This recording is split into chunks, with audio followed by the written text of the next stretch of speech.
Diosdado Macapagal, the 9th President of the Philippines, 5th President of the Third Republic, 2nd President of the 1971 Philippine Constitutional Convention, and the 6th Vice President of the Philippines. Diosdado Macapagal was born on September 28, 1910, in Lubao, Pampanga, the third of 4 children in a poor family. His father, Urbano Macapagal, was a poet who wrote in the local Pampangan language, and his mother, Romana Pangan Macapagal, was a schoolteacher who taught catechism. He is a distant descendant of Don Juan Macapagal, a prince of Tondo, who was a great-grandson of the last reigning Raja of Selarong, Raja Lakandula. The family earned extra income by raising pigs and accommodating boarders in their home. Due to his roots in poverty, Macapagal would later become affectionately known as the poor boy from Lubao. Diosdado Macapagal was also a reputed poet in the Spanish language, although his poet work was eclipsed by his political biography. In 1938, he married Purita de la Rosa and they had 2 children, namely Arturo Macapagal and Cielo Macapagal Salgado, until Purita's death of malnutrition in 1943. Second marriage, on May 5, 1946. He married Dr. Evangelina Macapagal, with whom he had 2 children, Gloria Macapagal Arroyo, who became President of the Philippines, and Diosdado Macapagal Jr. Diosdado Macapagal excelled in his studies at local public schools, graduating valedictorian at Lubao Elementary School, and salutatorian at Pampanga High School. He finished his pre-law course at the University of the Philippines, then enrolled at Philippine Law School in 1932, studying on a scholarship and supporting himself with a part-time job as an accountant. While in law school, he gained prominence as an orator and debater.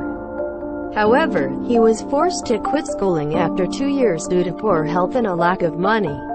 After receiving his Bachelor of Laws degree in 1936, he was admitted to the bar, topping the 1,936 bars examination with a score of 89.95%. He later returned to his alma mater to take up graduate studies and earn a Master of Laws degree in 1941, a Doctor of Civil Law degree in 1947, and a Ph.D. in Economics in 1957.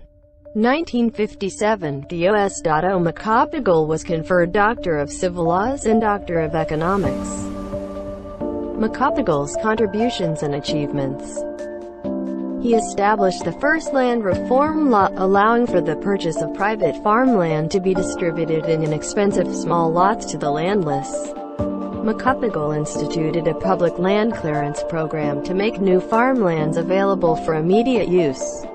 Land Reform Code of August 8, 1963, which sought to replace the abusive and unjust tenancy system inherited from colonial times by the leasehold system, affording full government protection to the leaseholder.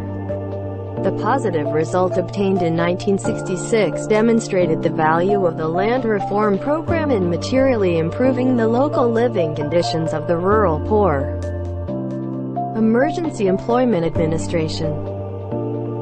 It declares the policy and responsibility of the state to utilize every possible means to create maximum employment opportunities for all who are able, willing and seeking to work but cannot find employment, thus increasing mass purchasing power, developing income in rural areas, and stimulation economic activity in general. Declaration toward the establishment of Philindo. Macapagal initiated the Manila Accord of July 31, 1963, signed by himself, President Sukarno of Indonesia, and Abdul Rahman of Malaya. On August 6, the 3 chiefs of state issued the Manila Declaration toward the establishment of Philindo. It is an organization composed of Southeast Asian countries, particularly the Malaysia, Philippines, and Indonesia, designed to set up closer ties between the 3 countries in their collective fight against neocolonialism. He declared June 12, 1898 to be Philippines' Independence Day. He signed the minimum wage law, an act raising the minimum wage for certain workers and for other purposes. Diosdado Macapagal's failures. Macapagal prided himself in being the conscience of the common man. He failed in preventing his administration from being wrecked by the Stonehill scandal of 1962, which revealed massive government corruption and racketeering that involved almost the whole bureaucracy and Congress. Despite Macapagal's so-called incorruptibility, he failed to solve decisively the major social and economic problems of the nation. He lost his bid for re-election in 1965 to Ferdinand Marcos, who ruled for the next 20 years.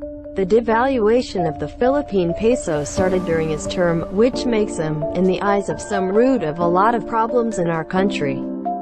He returned the free trade and free enterprise to the country, which crushed local good and businesses which continue to suffer up to this day. Macapagal's privileged subjects paraded their lavish wealth, conspicuous parties and their anomalous deals. During his entire term, however, none of what he promised or wanted was really achieved.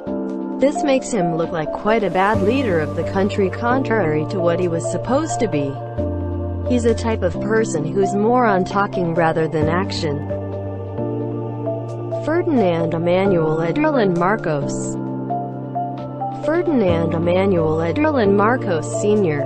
was a Filipino politician and kleptocrat, who served as the 10th President of the Philippines from 1965 to 1986.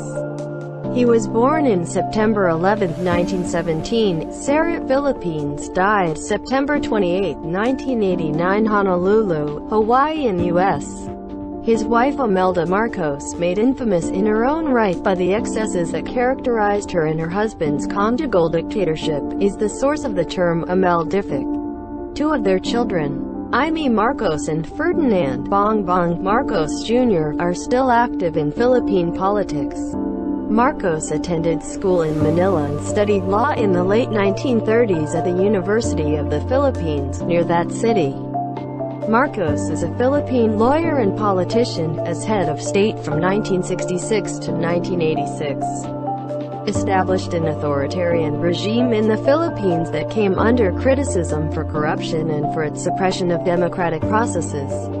He was formerly a member of House of Representatives from 1949 to 1959 and Senate from 1959 to 1965 before winning the presidential election. And after winning his second term, he declared martial law in 1972, establishing with wife Imelda an autocratic regime based on widespread favoritism that eventually led to economic stagnation and recurring reports of human rights violations. He held on to presidency until 1986, when his people rose against his dictatorial rule and he was forced to flee. Marcos' achievements. Green Revolution. Production of rice was increased through promoting the cultivation of IR8 hybrid rice. In 1968, the Philippines became self-sufficient in rice, the first time in history since the American period. It also exported rice worth $7 million United States dollars. Blue Revolution. Marine species like prawn, mullet, milkfish, and golden tilapia were being produced and distributed to farmers at a minimum cost. Today, milkfish and prawns contribute substantially to foreign exchange income. Tick Control Program. Price control policies were implemented on rice and corn to provide greater incentive to farmers to produce more. Deregulation of trading in commodities like sugar and coconut and agricultural inputs like fertilizer were done for more efficient marketing and trading arrangement. Primary health care. The Primary Health Care (PHC) program made medical care accessible to millions of Filipinos in the remotest barrios of the country. This program was even awarded by United Nations as the most effective and most responsive health program among the third world countries. With PHC, life expectancy increased from 53.7 years in 1965 to 65 years in 1985. Infant mortality rate also declined from 73 deaths per 1,000 live births in 1965 to 58 in 1984. Political reform.